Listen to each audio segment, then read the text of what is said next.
Welcome back to student spark. आज हम Java के एक सुपर इंपॉर्टेंट टॉपिक को डिटेल में समझने वाले हैं जिसका नाम है लूप्स। लूप्स का यूज हम तब करते हैं जब हमें कोई काम बार बार रिपीट करना हो, बिना कोड को बार बार लिखे। चलिए स्टार्ट करते हैं। अगर हम लूप्स के बारे में बात करें, लूप्स बेसिकली एक ऐसा मैकेनिज्म है जिसे यूज करके हम एक ही कोड को मल्टीपल टाइम रन कर सकते हैं। मान लो आपको 1 से लेकर 100 तक नंबर प्रिंट कराने हैं। मैन्युअली हमें क्या है, 100 लाइनें लिखनी होंगी, ठीक है, जो कि पॉसिबल नहीं है। मतलब बार बार हम 100 लाइन लिखें तो पॉसिबल बेसिकली है, पर यह है कि उसके अंदर हमारा कोड बल्की हो जाएगा और परफॉर्मेंस इतनी अच्छी नहीं आएगी। तो यहीं पे हम लूप्स का यूज करते हैं। जावा में बेसिकली अगर हम देखें तो यहीं लिख लेते हैं कमेंट करके। जावा में बेसिकली अगर हम देखें तो हमारे पास कितने टाइप्स के लूप होते हैं। जावा में बेसिकली अगर लूप्स के टाइप की बात, लूप्स, तो जावा में बेसिकली हमारे लूप्स के अगर हम टाइप की बात करें तो कितने टाइप्स के लूप होते हैं हमारे। सबसे पहले हम देखें लूप्स का टाइप। अगर हम पहले लूप के टाइप के बारे में देखें, पहला होता है हमारा फॉर लूप। पहला हमारा फॉर लूप होता है। फिर अगर हम सेकंड की बात करें तो एक हमारा व्हाइल लूप होगा। नेक्स्ट थर्ड वन होगा हमारा डू व्हाइल लूप। ठीक है, सभी का काम लूप का है, यानी हर एक कोड को बार बार प्रिंट करने का, रिपीटेड कोड को प्रिंट करने के लिए तीनों ही काम में आते हैं, लेकिन इन तीनों का पर्पस अलग है। आज की इस वीडियो में हम केवल बात करेंगे अपने फॉर लूप के बारे में। ठीक है, फॉर लूप, चलो फॉर लूप स्टार्ट करते हैं। यहाँ पर सबसे पहले हम देखेंगे फॉर लूप का syntax. Syntax of for, syntax of for. तो अगर हम सिंटैक्स की बात करें तो हमें कीवर्ड इस्तेमाल करते हैं फॉर, फॉर लूप को दिखाने के लिए। फिर अपने ब्रैकेट ओपन करें, उसके अंदर सबसे पहले हम करते हैं इनिशियलाइजेशन। इनिशियलाइजेशन किसका? एक वेरिएबल हम इनिशियलाइज करते हैं जो कि हमारा बताता है कि लूप हमारा कहां से स्टार्ट होगा। फिर उसके अंदर हम कंडीशन डालते हैं, क्योंकि लूप स्टार्ट हो गया, अब ये तो पता होनी चाहिए लूप कहां तक चलेगा। जब तक ये कंडीशन, जो सर्टेन कंडीशन जो हम यहाँ पर कंडीशन डालेंगे, जब तक ये ट्रू होगी लूप हमारा जब तक चलेगा। ठीक है, अच्छा जी। उसके बाद आता है हमारा इंक्रीमेंट,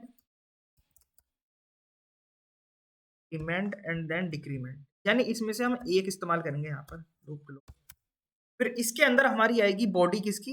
लूप की बॉडी, जो भी हमें टास्क करवाना होगा। क्या लिखेंगे यहाँ? Repetitive comment. यहाँ पर हम अपना परफॉर्म करेंगे अपना रिपीटिव टास्क, यानी रिपीट होने वाला। ठीक है जी, सब कुछ पैरेंथेसिस के अंदर ही होगा हमारे। अब ये हमारा सिंटैक्स है। सिंटैक्स याद रखने से क्या होता है, हमारा बेसिकली आधा काम हो जाता है।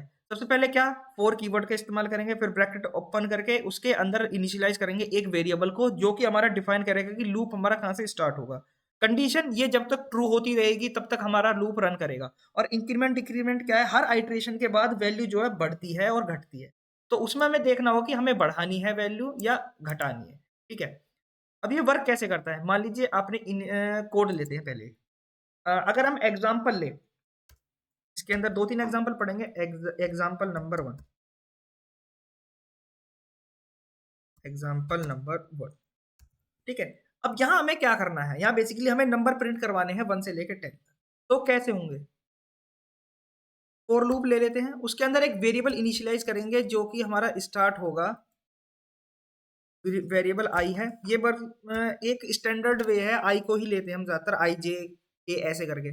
तो आई इज इक्वल टू 1 हमने डिफाइन किया। हमारा जो लूप है वो स्टार्ट होगा 1 के साथ, और कंडीशन क्या है, कब तक चलेगा, i is less than equal to 10। I जब तक लेस देन और इक्वल टू 10 है, यानी 10 के बराबर है या 10 से कम है, तब तक हमारा लूप चलेगा। और उसके बाद क्या करना है, हम आई को हर एक आइट्रेशन के बाद इंक्रीज कर देंगे, यानी आई की वैल्यू अगर 1 है तो अगले आइट्रेशन में उसकी वैल्यू 2 हो जाएगी, और सिंपली हम प्रिंट करवा देंगे आई को। आई प्रिंट करवाना है क्योंकि आई की हमें 1 से लेकर 10 तक प्रिंट करवानी, तो आई की वैल्यूज हैं जो यहाँ पर प्रिंट होगी। यहाँ पे अपनी करंट फाइल को सिलेक्ट कर लेते हैं और इसको रन कर लेते हैं, ये रन होगा।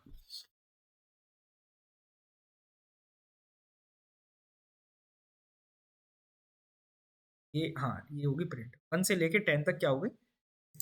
ठीक है, अब बात करते हैं वर्किंग कैसे करी। हमने डिफाइन किया कि int i is equal to 1, एक वेरिएबल है जिसकी वैल्यू है 1, यानी हमारा लूप 1 से स्टार्ट होगा। कंडीशन में क्या है, वो लूप हमारा जब तक चलेगा जब तक आई की वैल्यू हमारी लेस देन और इक्वल टू क्या है 10, यानी 10 से छोटी है और 10 के बराबर है।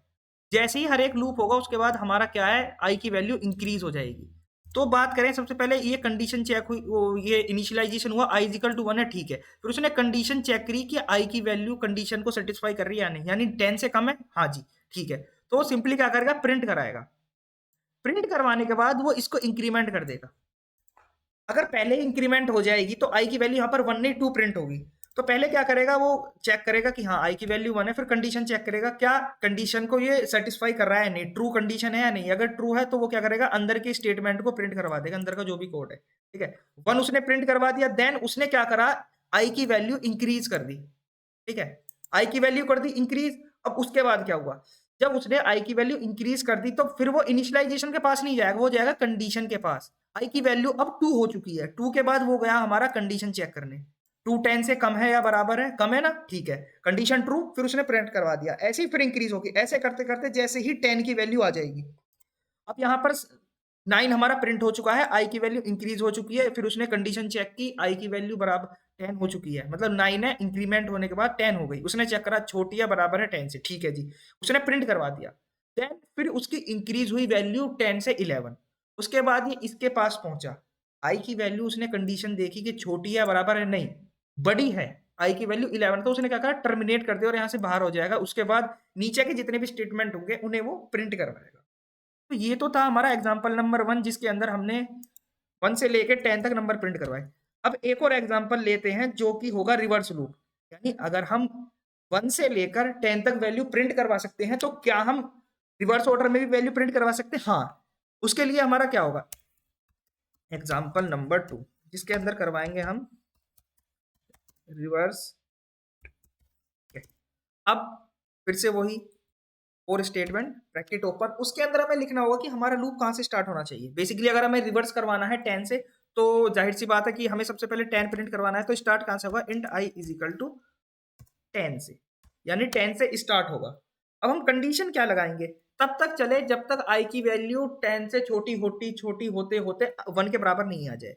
तो आई इज ग्रेटर देन और इक्वल टू 1 कब तक चलेगा, जब तक आई की वैल्यू 1 से बड़ी है, उसके बराबर है।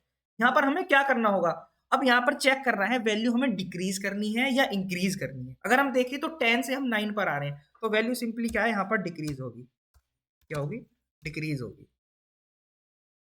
फिर अपने ब्रैकेट ओपन, उसके अंदर हम प्रिंट करवा देंगे किसकी वैल्यू, आई की वैल्यू। तो अगर हम रन करके देखें तो हम इसको हम कमेंट आउट कर देते हैं।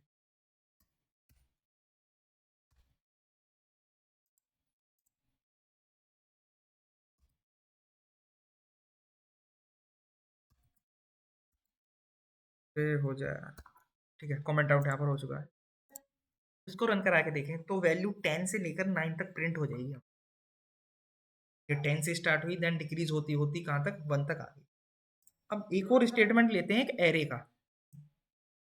अब एरे बेसिकली हम पढ़ेंगे इसमें जब हम डीएसए कर रहे होंगे, ठीक है। और जब हमारे ऊप्स के कॉन्सेप्ट हो जाएंगे उसके बाद हम एरे से ही स्टार्ट करेंगे अपना पैटर्न प्रिंटिंग होगा, जिसके अंदर हमारे लूप्स बहुत यूज आएंगे। अब सिंपली बात करते हैं एरे की। आप ये समझ लीजिए एक हमने यह इंट नम्स नाम का हमने एक एरे बनाया है, नम्स नाम का एरे बनाया, उसके अंदर हमने स्टोर कर रखी है 10 20 30 40 ये वैल्यूज, 4 हमने वैल्यूज इसके अंदर स्टोर कर रखी हैं। उसके बाद हम इस पे लूप लगाएंगे। कोई सिंपली कहाँ से स्टार्ट होना है, एरे में बेसिकली क्या होता है, वैल्यू स्टोर होती है ये 0 इंडेक्स से, 0 बेस इंडेक्सिंग होती है। तो वहाँ पर अगर 0 है, 0 पे क्या वैल्यू हमारी 10, 1 पे क्या है 20, 2 पे 30, ऐसे करके। तो हमें कहाँ से स्टार्ट करना है, हमें इसमें करना होगा 0 से। तो हम चाहते हैं लूप हमारा कहाँ से स्टार्ट हो, जहाँ पे आई की वैल्यू क्या हो, 0 हो, ठीक है। कब तक चलनी, जब तक nums dot I nums dot length, जब तक आई की वैल्यू क्या है, nums डॉट लेंथ तक है, यानी नंबर जो एरे है उसकी length less than nums dot length. ये एक बेसिकली मेथड है, प्रॉपर्टी है एरे की, ठीक है। और इंक्रीमेंट, इसके अंदर हम क्या करेंगे, ये एक्सेस करने का है नम्स उसको लिखकर आई पे, मतलब नंबर की ith वैल्यू, अगर ith वैल्यू 0 है, नम्स ऑफ 0 पर क्या वैल्यू रखी हुई है 10, तो उसको प्रिंट करवा दो। तो ये क्या करेगा, जैसे ही 0 होगी तो 0 पे क्या प्रिंट करवाएगा 10, देन वो इंक्रीज करेगा और चेक करेगा क्या लेंथ कम है आई से। तो इस तरीके से हमारा जो ये लूप है वो वर्क करेगा। उसके अंदर ये क्या प्रिंट करवाएगा, सारी की सारी वैल्यूज जो हमारे एरेज के अंदर होंगी।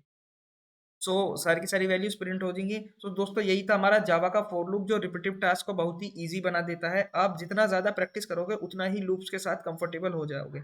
अगले वीडियो में हम वाइल लूप और डू वाइल लूप को डिटेल में समझेंगे। तब तक के लिए हैप्पी कोडिंग।